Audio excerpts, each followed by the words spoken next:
Kalipandas tong dalawang to, banyaga ano. Nahuli noong March 10.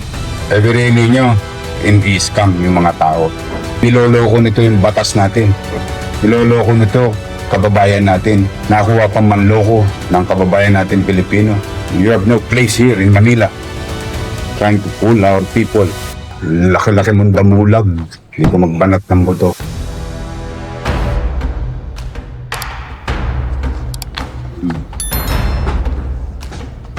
Anyway,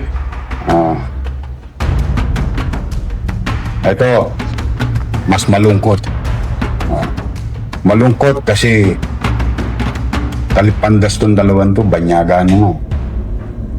Pero masaya po tayo dahil nakapagbibigay tayo ng hustisya sa inapin ng mga dalawang to. Pero po tayo nahuli. Kinilala ang dalawang Nigerian. Ito pong Nigerian. Kasama yung job sila nagkama lang. Lahat ko, apat. Ayan sila. Richard here. Yes. Yeah, I just came in here right now. When they came. At si Chia ayun Dowase na nahuli noong March 10 sa kanilang tirahan sa Sukat, Muntinlupa. Ito po, may lumapit po sa amin. Sumulat. Sumulat.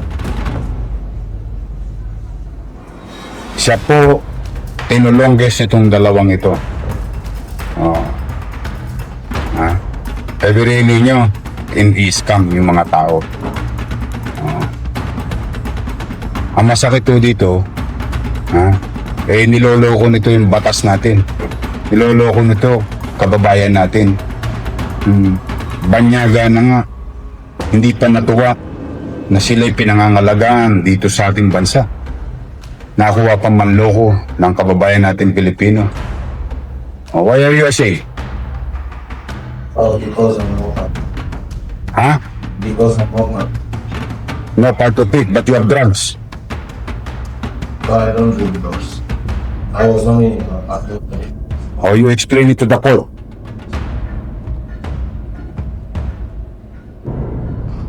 You have no place here in Manila. Trying to fool our people. At the height of this problem, you want to gain? Alam niyo ang ginawa nito? Para malaman ninyo ang brief ng istorya. O kaya mga kababayan, mag-ingat ka, taupuin mo na nga yan. Laki-laki mong damulag. Hindi ko magbanat ng buto. Ang istorya nito, mga kababayan, simple lang. Nagbebenta, may bumibili. O sasabihin niya, ipasok yung pera sa ATM. Pagpasok ng pera, dinaibigay na nung biktima yung pera. Ang gagawin niya, may mga istorya pa to. Talagang magagaling ng istorya. Parehong-pareho sa mga nahuli nung araw. Ewan ko, hindi pa tayo natuto Sasabihin niya, hindi makalabas sa custom yung in-order mo. Hindi makalabas sa custom yung in-order mo. Kailangan natin maglagay sa custom.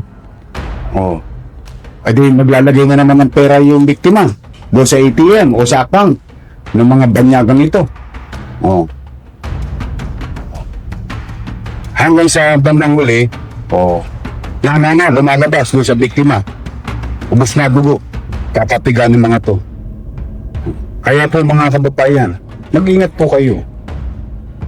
Totoo, tutok din namin ang aming tungkulin. Hindi ko papayagan itong mga to na mga ng kapwa natin Pilipino. They should follow our rules. They are our visitors. We will protect them the way we wanted to protect everybody, every citizens of the city.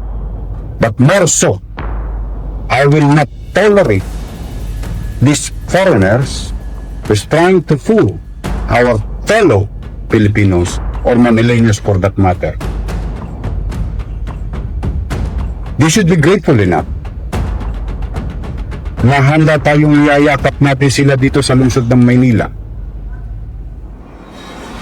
But making fool of our rules and laws will not be. Pabubulukin ho natin to sa kulungan. tingnan natin, patitikim natin sa kanila yung hoyo ng bansa. Kaya po kayo mag-iingat mga kababayan, panawagan ko. Mag-iingat kayo yung kung hindi nyo nakikita yung tao, hindi nyo nakakausap yung tao, wala kayong aktualan. O, tapos wala namang business permit. Laway-laway lang ang puhunan. Mag-ingat kayo, lalo na yung mga online. Kung hindi rin kilala yung kumpanya, mag-ingat kayo. At kung kahit nakilala niyo, kailangan mag-ingat pa rin kayo. Kawawa po. Ayaw kong lalaganap ang pangtutulunggis ng mga tao sa kasalukuyang sitwasyon ng ating bansa. Ngayon, ang kailangan natin ngayon, focus on our problem. But, as I have promised you, ano man ang kinakaharap natin sa ngayon ay patuloy na mamahala ang lungsod ng Maynila 24/7. We will deal with our situation and at the same time we will function every day to address the day-to-day problems of the city. We will try to do as much as possible, live normally. Ayan po yung nabiktima. Ayan, pakikita po rin nyo. Ayan. Maraming salamat po sa lahat ng gulongin niyo, lalo na sa Smart. Maraming salamat po. Salamat din sa pulis namin. Despite of our situation, they continue to function to the men and women of Manila Police District. We will try in our own little way, mga kababayan. We will try in our own little way to function properly and efficiently upang mabigyan namin kayo ng kapanatagan ng kalooban. Huwag kayong mag-alala. May kalalagyan lahat yan. Thank you, Mayor. Thank you.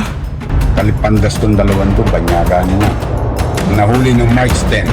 Everyday nyo, hindi scam yung mga tao.